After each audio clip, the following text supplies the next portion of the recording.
Oh, it's kind of an old-timey name. You don't really hear Carol much anymore. It's like, hi, I'm Carol. I gotta get home before I miss my stories. Hi, I'm Carol. I heard about Pearl Harbor on the radio. Hi, I'm Carol. I died in the beginning of Up.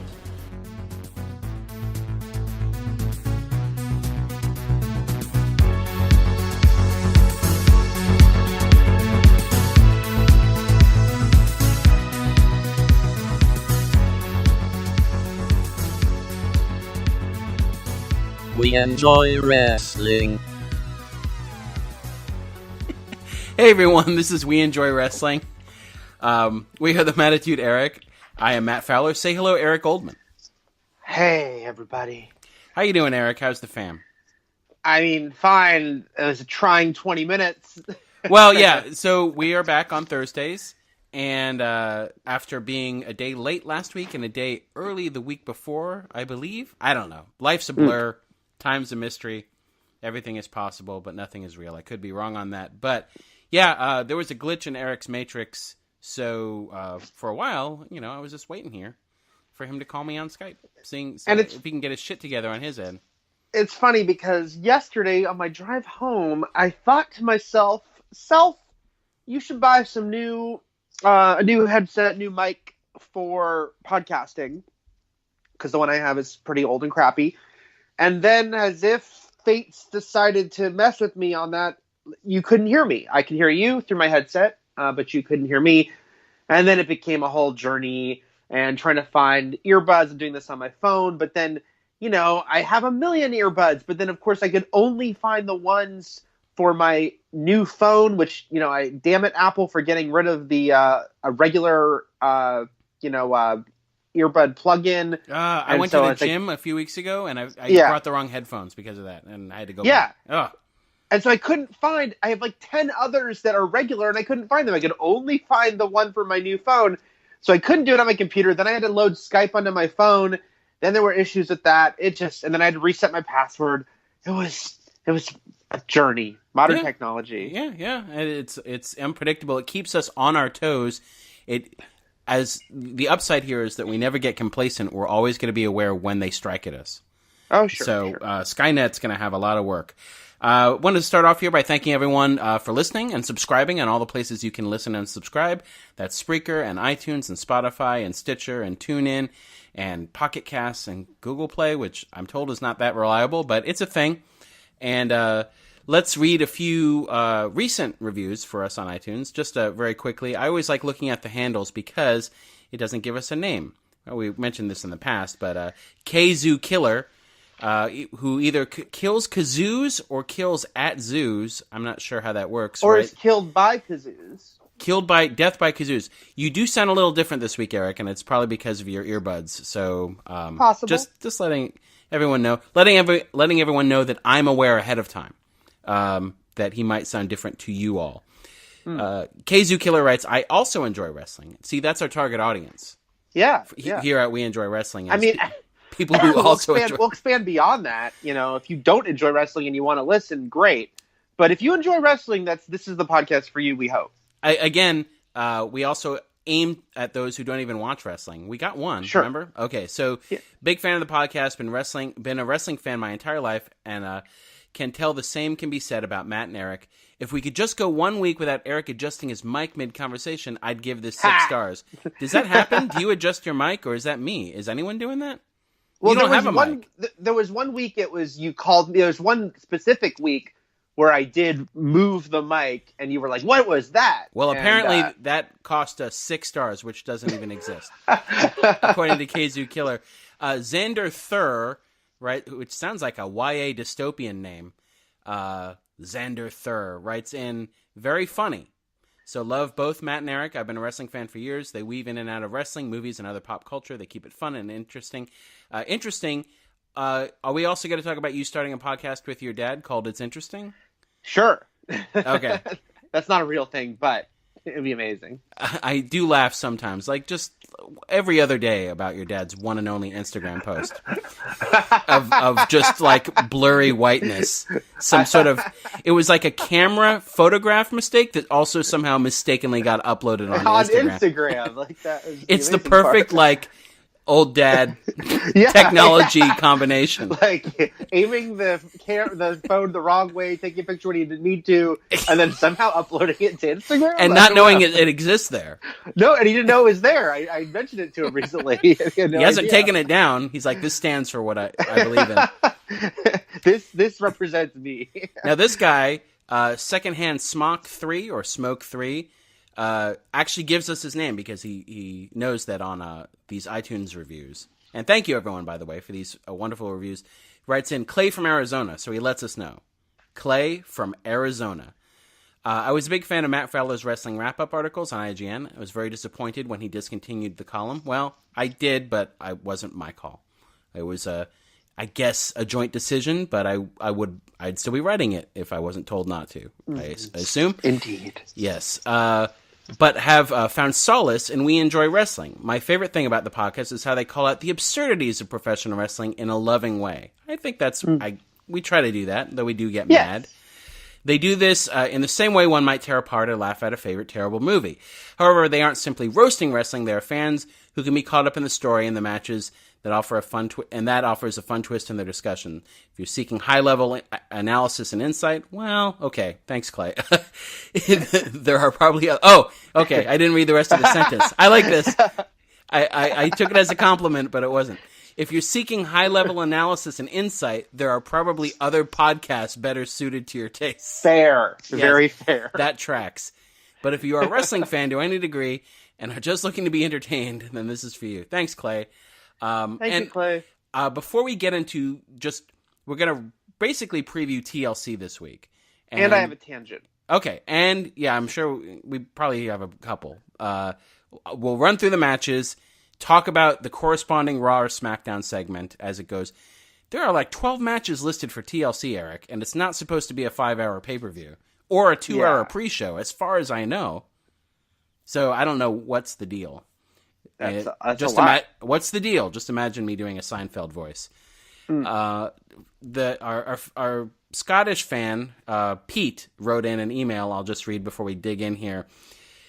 This is interesting because we take for granted that we kind of know what Hulu is and what the Hulu kit is, but Pete from Forfar, Scotland, right, who also included a nice little Season's Greetings town square banner picture from his town in our in the email here, doesn't know what we're talking about. We talk about it a lot, so I feel bad. Yeah. Now that we're hosted on Spreaker, I can actually see where we break down geography-wise across the globe as far as our listener base, and it's consistently 69% United States. But the rest is Canada, UK, and Australia, and then very small percentages throughout the rest of the world. But yeah, so that leads me to believe that there are other people out there who probably don't know what we're talking about. I have regular television. Whatever sense of the word you believe regular television is, I have cable TV that has the USA Network that airs Monday Night Raw, and I watch that. Eric is what's known as a cord cutter and only has subscription streaming services. So, Eric, you've got the Netflix, right? Yeah, so I can watch network TV. I got an HD antenna to watch the networks, which, of course, I don't do a lot. But Survivor, Wednesday nights, I can watch CBS when it airs on ours. But then, yes, I have a Roku, and I have Netflix. I've got Amazon Prime. I've got Hulu. I've got the WWE Network. I'm currently trying out Shudder, which involves my tangent. So I guess that is the thing, is that Hulu is not, again, like Netflix has become this just global domination. But there's these other ones that are, in America, even though Netflix is the dominant one, they've got a following, but I guess Hulu is, worldwide, not at that place yet. Of course, the whole thing is that next year, Hulu will become like 2/3 owned by Disney. Right now, they're going to buy a bigger stake in it. Yeah.